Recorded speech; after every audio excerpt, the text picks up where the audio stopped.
Hi, welcome to today's video for Quillmas. Today we're going to be doing some holly leaves and berries. I've done a video on hollies and berries before, but this was much more basic. I'll link that above if you want to check that one out. Today we're going to concentrate on a more intricate, detailed holly leaf and berries. A couple of different ways of how to do it. We're going to be using the quilling machine, which you can also use a slotted tool or needle, and we're also going to be doing it on the comb method as well. I'll show you both of these. Let's get started. I'm going to start off with two green quilling papers. These ones already have the adhesive on them, but to be honest, the glue ones, doing the gluing actually is a lot better than these adhesive ones. But basically we're going to join them two together, whether you're using the adhesive quilling paper or whether you're using glue. You need to get them two joined together. So I like using the quilling machine. It takes the stress off my hands, but you're welcome to use whichever tool that you want to use. And we're going to start by rolling this into a coil, taking that off the machine, and just make sure that you're pinching it so all the layers lay flat. And then what I'm going to do at this point is just let it go. You can use a stencil board if you want a particular size, and then grabbing hold of that, secure it while you glue it or stick down the adhesive. So this line that we've got here where it's joined, that's where we're going to make our crease. So we want that facing this way so that when we come to pinch it, that's where we put in the line. The reason why I like doing that is because it gives a nice sharp edge to what you're doing. So we're grabbing hold of all the inner layers and as much as possible trying to keep a similar gap between all the layers, but basically getting this circle all the way to this edge. Once you've got it there, find your mark at the top and then go ahead and make that pinch and squeeze it. Now either using a clamp or holding it with your fingers or using reverse grip tweezers, we need to go ahead and put some glue on at this point. The reason why I like putting glue on now is because when you let go of a teardrop shape, the layers of paper naturally go over to one side, and even though it is a lovely shape and I do like that effect, for this particular project that's not what I'm after. So just to hold that in place, I'm going to grab my tweezers and I'm just going to clamp that, just so I don't have to use my hands and I can leave it off to one side to dry. So once that's had time to dry, we're going to take the tweezers off, and where we've put this clamp, I'm just going to use that to figure out where we want the point to go. So we want a decent amount of spike on the end, so we want to push it quite far down. So I'm holding this bit here at the end, and as you push this you need to make sure that them pieces of paper are all staying nice and lined up. You want to push this down as far as your fingers are.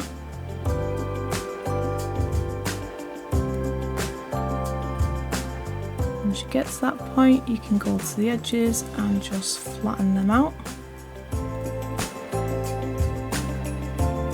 And then you can take that back up to the point again. Just make sure when you do fold them that they are in line with each other. But we can go in and refine that shape afterwards. So now holding this end, I'm going to do exactly the same thing with this end. I'm going to push it up until I'm happy where the crease is going to be, and trying to keep all those layers sort of going into each other so they all stay nice and lined up.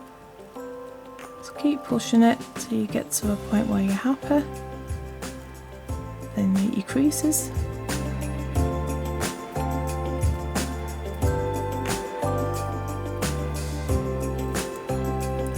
Bring that back down, and then we want to make a point on this end. I find this bit a little bit difficult, so there's no reason why you can't come in with tweezers and just use them to clamp it at the end. we're going to be using the tweezers in a minute anyway, just to refine that. So once that's done, we can now push that back out, and we should still have them crease marks there from earlier. You may need to just remind it it's still there. The creases are there. Okay, and that's the basis of it. Now we need to refine the shape. So what I like doing is just making sure that each of these corners are actually as sharp as they can be. So I like using a pair of tweezers and just squeezing the ends just to make sure we've got a definite crease. Same with these corner points.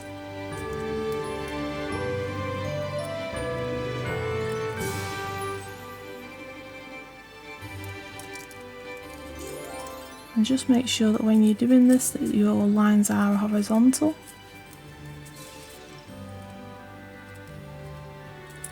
And exactly the same on the other side. Oops.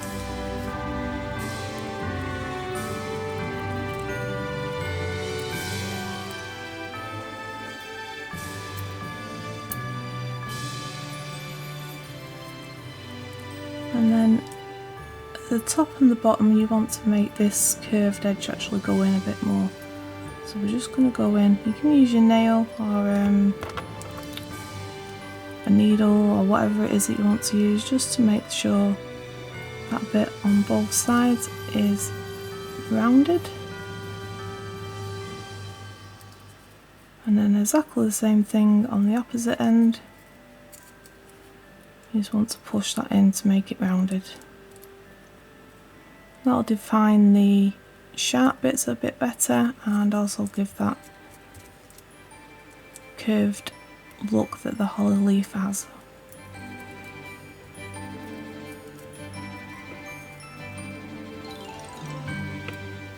And that's basically it. You might want to go in on the sides and just make that a bit more curved. You can do that, no problem.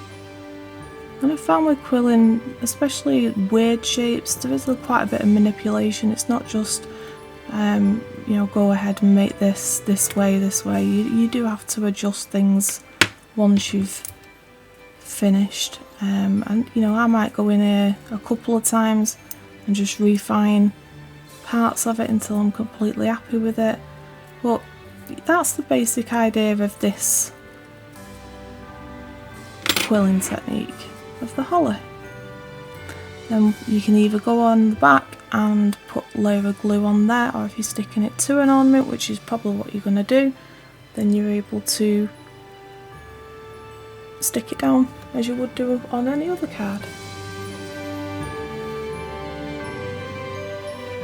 So you still got all them layers all nicely lined up, and you can obviously spread this out further if you want a wider holly, you know, just make it a bit further out. But yeah, nice and neat. We need to make another one of them to make a full holly. And then we've got 2 hollies ready to put with our berries. So this one's the comb method. And first I'm just going to start by just curling this a little bit, just to make it easier to go around the prongs. And at the end I want to use a needle or my thumb or whatever you want to use, just to make a little circle at the end so that you can pop this onto the end so it doesn't move about whilst you're weaving this in and out. I've got a little bit there. I'm now just going to put a little bit of glue on there. And we're just going to roll this.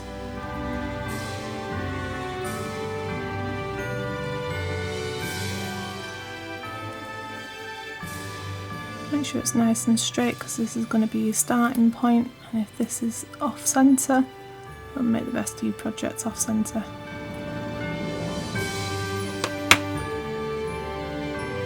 That's our little circle that'll go on the end. I'm just going to give that a couple of seconds to dry before we start working with it. Just had a little time to dry. I'm going to pop that on the end of this one, and we're basically going from this one around the second one, so in and around the second one and then back over the first one.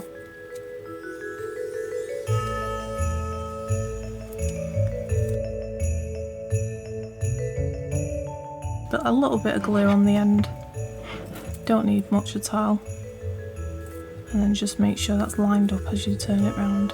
Then we're going round the third needle,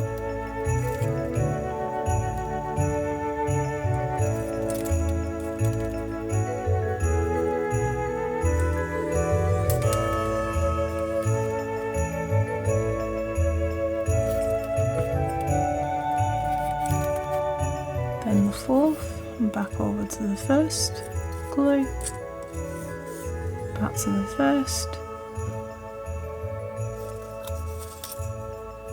round the next one, glue,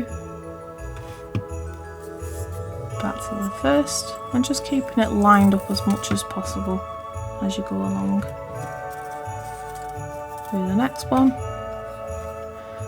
glue, and we're going to do this all the way to the end of this strip.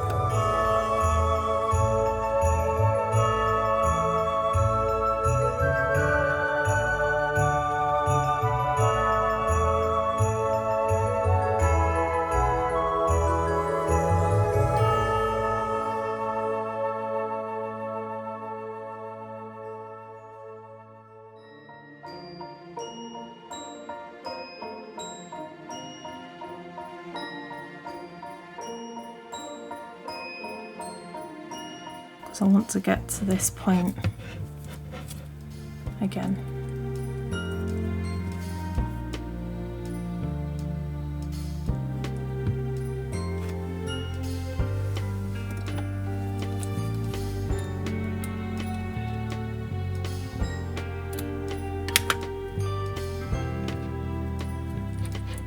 Just give that a minute to dry. Okay, that's dried. Let's take it off the comb. Just sliding it off, and you'll be able to see there that all the pieces of paper are equally spaced out, and that's what makes it such a easy way to do these shapes, because it's already coiled into perfect lines, equal lines, rather than you trying to manipulate the inside of a coil. So for this one, I'm going to do a couple of things. I'm going to start off by pinching the top of this just to make it more pointed, and I will be using tweezers. I've got reverse grip tweezers, which I can generally use as like a clamp as well, and also some fine point tweezers as well. And this is just basically to put some extra pressure on so it flattens it a bit better for me.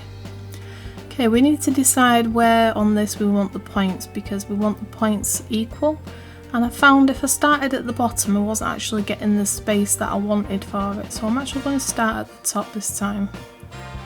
And we're pushing it down. What we want to do is keep these lines all perfectly lined up, so as you push it, just make sure that next point is underneath the last point.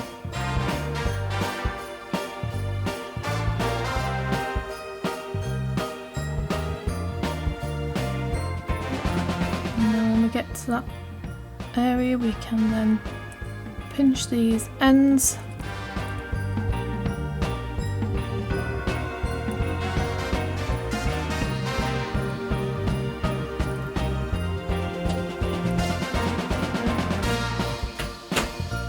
and then for the bottom half we'll refine the shape a little bit.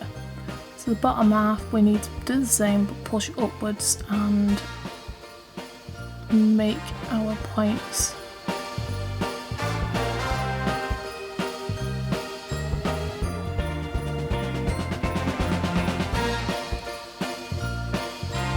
Like that.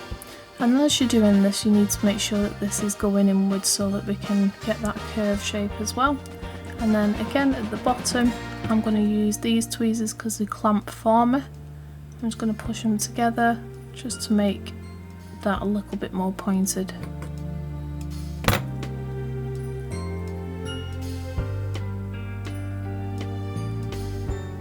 And then we can use the tweezers just to make them corners defined more of a point.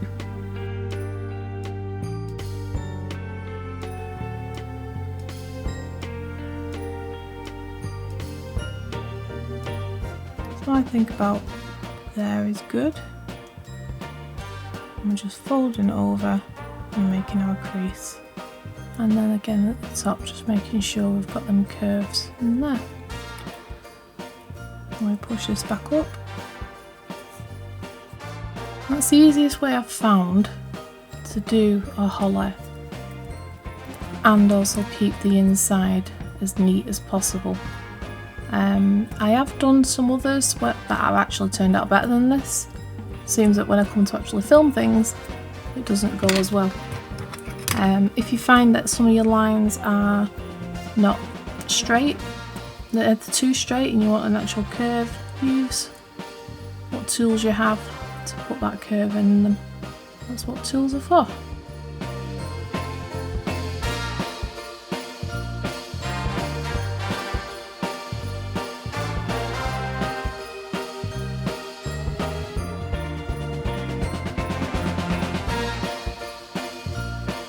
There you go. That was quite simple and easy to do, and that's the result that we get. They're very small, easy to fit on cards. Obviously the bigger they are, the easier they are to work with, but just wanted to show you on a small scale because this is obviously the size that you'd use for decorating something rather than a centerpiece on an actual card. Right, there you go. You can also put glue on this on the back and just keep it all together, but it seems to be holding its shape without even needing the glue. And if you're gluing it down to an ornament, then it's probably best not to have that on the back. So that's the Nicole method. So to make the berries, with this particular berry I'm starting with a 3mm quilling strip, and the reason why I'm doing them so small is because I'm going to turn these into a dome shape. So I'm using the dome maker board just to put the rolled paper on so that we can get that dome shape working. I struggle holding these tiny things. I have very little feeling in the tip of my fingers, so I'll come up with this idea as a little hack that if I place a pair of tweezers on the desk and push them inside the tweezers, that actually holds it in place without me having to try and figure out how to hold this and glue it. We need to put glue inside of this so that all the layers of paper are secure so it doesn't get pushed back into a flat state. So I need to make a couple more of these so we can put with our hollow leaves.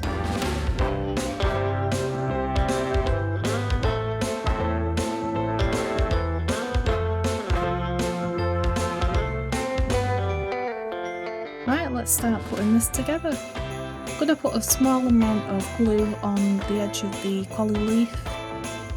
And then taking the 3 berries, I'm going to use the method that I mentioned before and actually slide it in between the tweezers. This then holds it so I can apply a little bit of glue, and then I can put it back on the desk and push it up to it so it actually secures in place. I would suggest do this on a corkboard. For some reason I decided to not do this and caused myself more problems than I needed. But it is possible, you know, you don't need a corkboard, you can do it on your desk. For some reason I just was a dummy this day and just decided, I didn't even decide, it just happened. So they're all glued together. I've just flipped them over just to make sure I'm happy with the other side as well. I do suggest doing this. And I'm just going to put the leaves up to the berries to get an idea of where to place the glue so I can minimalise the glue that's on there. Take it up to the berries and then leave to dry.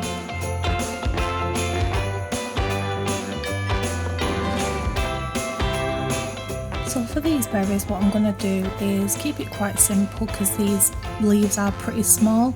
These are the ones that I did on the cone and I made them as small as I could on the cone. So what we're going to do is just do tight coils on this.